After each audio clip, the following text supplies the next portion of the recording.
The Book of Revelation, Chapter 12. In our previous lessons, we saw that the Book of Revelation is built around a series of sevens: a message to seven churches, a scroll with seven seals, seven trumpet plagues, and seven final plagues poured out from seven golden bowls. In Revelation chapter 12, we see once again that the action pauses between the blowing of the seventh trumpet and the pouring out of the seven last plagues. Beginning now in Revelation chapter 12, verse 1, a great sign appeared in heaven, a woman clothed with the sun, and the moon under her feet, and on her head a crown of 12 stars. And she was with child, and she cried out, being in labor and in pain, to give birth. Then another sign appeared in heaven, and behold, a great red dragon, having 7 heads and 10 horns, and on his heads were 7 diadems. And his tail swept away a third of the stars of heaven, and threw them to the earth. And the dragon stood before the woman who was about to give birth, so that when she gave birth, he might devour her child. Revelation chapter 12, verse 5, and she gave birth to a son, a male child, who is to rule all the nations with a rod of iron, and her child was caught up to God and to his throne. Then the woman fled into the wilderness, where she had a place prepared by God, so that there she would be nourished for 1,260 days. The first thing that we see in this passage is that this vision is figurative, not literal. This passage contains many biblical symbols, and therefore must be interpreted accordingly. Context is the key to understanding this passage. One of the basic principles of Bible interpretation is to let the Bible interpret the Bible. The greatest weight always goes to clues that are found directly within the text itself. That would be within the vision of Revelation chapter 12. Next in priority are clues given within the book of Revelation, and then clues or similarities that are found in other passages outside the book of Revelation. Personal opinions have no value whatsoever in interpreting biblical symbols. As 2 Peter chapter 1, verses 20 and 21 make clear, prophecy is of no private interpretation. We must always let the Bible interpret the Bible. The second thing that we see in this passage is that this vision contains 2 main characters. In this narrative, the celestial woman is the protagonist, and the red dragon is the antagonist. Both of these images are archetypes. The celestial woman is clothed with the sun, standing on the moon, and wearing a crown of 12 stars. In other words, she is surrounded by heavenly objects, showing that her origin is of heaven. The 12 stars that she wears as a crown likely represent the 12 tribes of Israel. The number 12 appears often in the book of Revelation. For example, in Revelation chapter 21, verse 12, the New Jerusalem has 12 gates to that city, and each gate is named for one of the tribes of Israel. So the number 12 is closely linked with the 12 tribes of Israel. Some Bible scholars have tried to connect this vision of the celestial woman with Joseph's dream that he had in Genesis chapter 37, verses 9 through 11.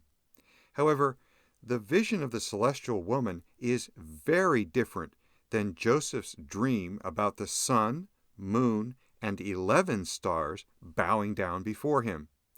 So Joseph's interpretation of his dream can't be used to identify the celestial woman.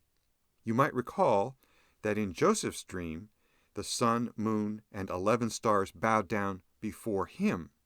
However, here, The celestial woman is clothed with the sun and standing on the moon. Her crown contains 12 stars, not 11, and they're not bowing down before her. So the two visions are completely different and likely have two completely different meanings and cannot be directly connected. The third thing that we see in this passage is that the male child is Jesus Christ. The celestial woman gives birth to a male child who is destined to rule all the nations of the earth with a rod of iron. We know that this is Jesus Christ because this is confirmed in Isaiah chapter 9, verses 6 and 7, Psalm 2, verse 9, and Revelation chapter 19, verse 15. The dragon tries to destroy the male child at his birth, and we know that Herod tried to kill Jesus when he was born by murdering all of the babies who were 2 years old and under in the city of Bethlehem, where he was born. We also see that the male child is caught up to God's throne. This reflects the fact that Jesus ascended to heaven 40 days after his resurrection. The fourth thing that we see in this passage is that time is compressed in this vision. The birth and ascension of Jesus took place in the 1st century A.D. The celestial woman flees to a wilderness where she is nourished for 1,260 days, which takes place during the Great Tribulation. So this vision is highly compressed, covering centuries of activity in a short passage. This vision, therefore, is a flashback of events leading up to the Great Tribulation period. Moving on now to Revelation chapter 12, verse 7. And there was war in heaven, Michael and his angels waging war with the dragon. The dragon and his angels waged war, and they were not strong enough, and there was no longer a place found for them in heaven. And the great dragon was thrown down, the serpent of old, who is called the devil and Satan, who deceives the whole world. He was thrown down to the earth, and his angels were thrown down with him. Revelation chapter 12, verse 10. Then I heard a loud voice in heaven saying, Now the salvation, and the power, and the kingdom of our God and the authority of his Christ have come. For the accuser of our brethren has been thrown down, he who accuses them before our God day and night. And they overcame him because of the blood of the Lamb and because of the word of their testimony. And they did not love their life even when faced with death. For this reason, rejoice, O heavens, and you who dwell in them. Woe to the earth and the sea, because the devil has come down to you, having great wrath, knowing that he has only a short time. The first thing that we see in this passage is that the red dragon is Satan the devil. It was Satan who was that serpent of old in the Garden of Eden, which is a reference to Genesis chapter 3. It was Satan who tried to destroy Jesus when he was born, using Herod as a tool or instrument to achieve his purposes. The red dragon is the same color as the blood-red horse of the second seal, which symbolizes war and killing, as we saw in Revelation chapter 6, verses 1 through 8. The 7 heads and 10 horns on the red dragon mimic the symbolic pattern of Gentile empires that we see in Daniel chapter 7, and which we will study next in Revelation chapter 13, verses 1 through 8. Thus, Satan is connected with the Gentile powers that have ruled over this earth and oppressed the children of Israel. It is Satan the devil who is the real power behind the rulers of this world, as Paul himself noted in Ephesians chapter 2, verses 1 and 2, he is the prince of the power of the air who controls people today. Indeed, Revelation chapter 12 makes clear that Satan deceives the whole world. This is why Paul says in 2 Corinthians chapter 4 verse 4 that Satan is the god of this world. And in 2 Corinthians chapter 11 verses 13 through 15, Paul explains that he appears as an angel of light to the people of this world. Indeed, he has ministers, servants who appear to be apostles of Christ, and yet they are false ministers who are actually servants of unrighteousness, servants of Satan the devil. The second thing that we see in this passage is that Satan gets kicked out of heaven. Satan has angelic followers who are now called demons. Since the dragon swept up a third of the stars of heaven with his tail and cast them to the earth, perhaps as many as a third of all the angels rebelled with him in the primordial time before the creation of Adam and Eve. Michael is an archangel who watches over Israel and leads an army of God's loyal angels.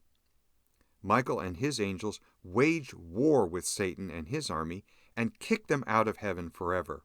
In this passage, we see clearly that God isn't a pacifist. The story of Revelation is all about the segregation of good from evil forever. Moving on now to Revelation chapter 12, verse 13. And when the dragon saw that he was thrown down to the earth, he persecuted the woman who gave birth to the male child.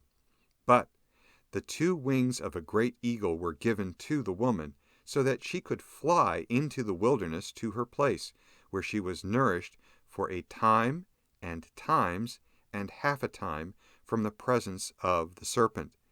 And the serpent poured water like a river out of his mouth after the woman, so that he might cause her to be swept away with the flood.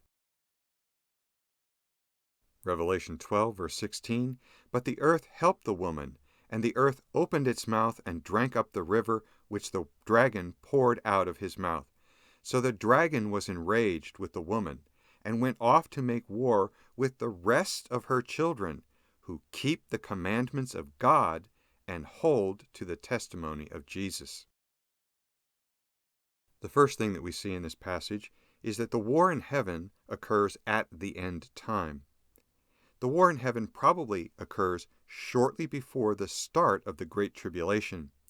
After Satan is cast out of heaven, he is filled with wrath because he knows that his time is short. So he immediately persecutes the celestial woman, who then flees to the wilderness during the 3.5-year period known as the Great Tribulation. So these events are closely linked together in time. The second thing that we see in this passage is that the woman flees to an earthly refuge. She receives 2 wings of a great eagle, which is a symbol, in Bible prophecy, of rapid travel. This isn't a reference to the rapture because the celestial woman is nourished and protected on the earth during the 3.5 years of the Great Tribulation. This event is very similar to what Elijah the prophet experienced. Elijah inflicted a drought on Israel for 3.5 years, but God protected and nourished him with food and water during that famine. This event is also like God giving manna and water to Israel in the wilderness when they came out of Egypt during the Exodus. The third thing that we see in this passage is that Satan tries to stop her. The serpent poured water like a river out of his mouth in order to stop the celestial woman from reaching this place of safety.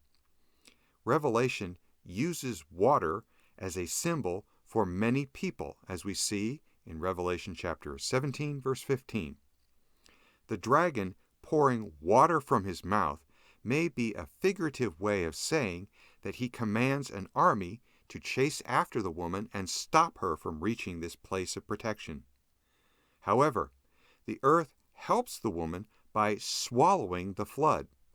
This is very similar to what we see in Exodus when the Red Sea swallowed up Pharaoh's army, or when the earth opened up and swallowed Korah, Dathan, and Abiram during their rebellion.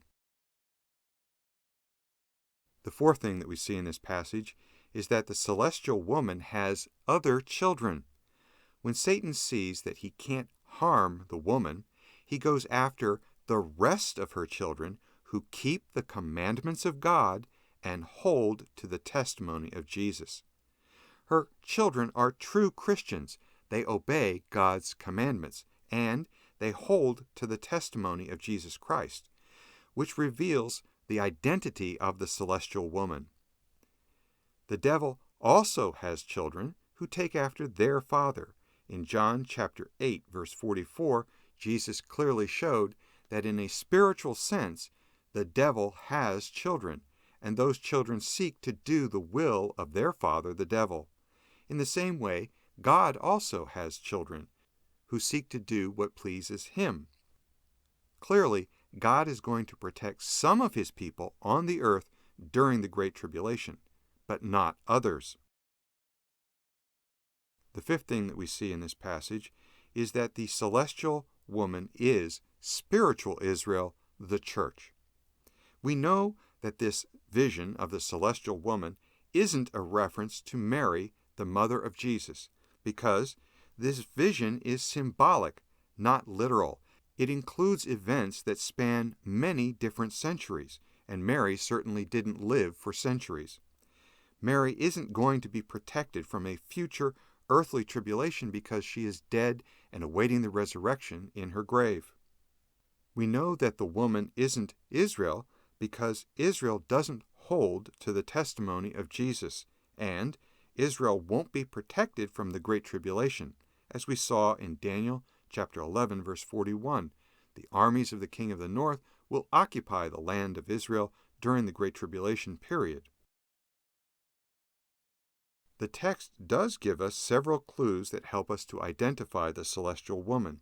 We see that she gives birth to a male child who will rule the world, which we saw is clearly a reference to Jesus Christ. She escapes to the wilderness to be protected for 1,260 days. She has other children who are faithful Christians. However, the dragon will martyr some of these Christians. This is consistent with what we see in Daniel chapter 7 and Revelation chapter 6, that there will be Christians who will be martyred during the Great Tribulation period. Two other symbolic women appear in the book of Revelation: Babylon the Great and the Bride of the Lamb. Both of these women represent a group of people associated with a capital city. That clue will become important in just a minute. In fact, the Bible often uses a woman as a symbol to represent a group of people associated with a capital city. For example, in Galatians chapter 4, verses 25 and 26, Paul created an analogy of Hagar and Sarah, which he associated with Jerusalem below and Jerusalem above. In 2 Corinthians chapter 11, verse 2, Paul said that he betrothed Christians to Jesus as to a bridegroom.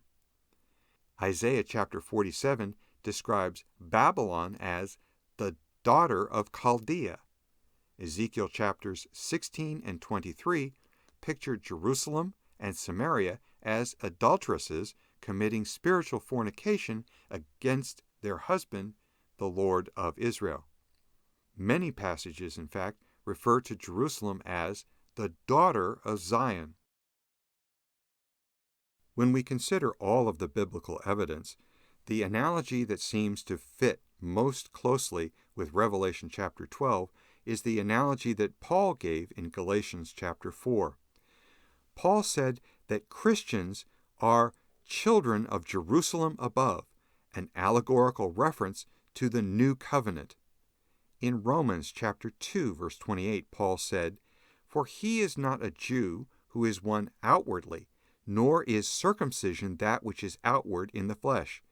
But he is a Jew who is one inwardly, and circumcision is that which is of the heart, by the Spirit, not by the letter.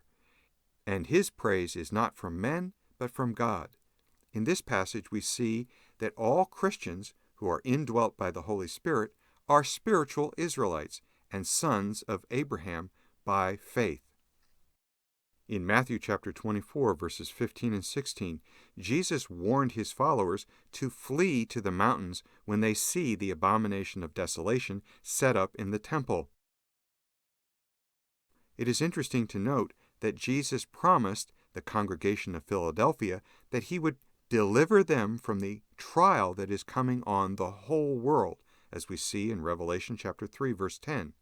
However, he will discipline the congregation of Laodicea and advised them to buy from him gold refined by fire, that is, to develop holy, righteous character refined by trials. So within the book of Revelation, there is the possibility that the message to the 7 churches represents 7 church eras. If that is correct, then the congregation of Philadelphia represents those Christians who are part of the celestial woman who flee to a place of safety and are protected during the Great Tribulation period, while those Christians of the congregation of Laodicea represent the rest of her children who are persecuted and martyred by the red dragon during the Great Tribulation period. We should also note that the 144,000 and the great multitude are sealed to protect them from God's wrath, that is, the plagues that are poured out during the 7 trumpets and the 7 golden bowls. They are not promised protection from the Great Tribulation. So, when we consider all of the evidence of the Bible, it is most likely that the celestial woman represents those Christians who have received God's Holy Spirit and are part of spiritual Israel, the church.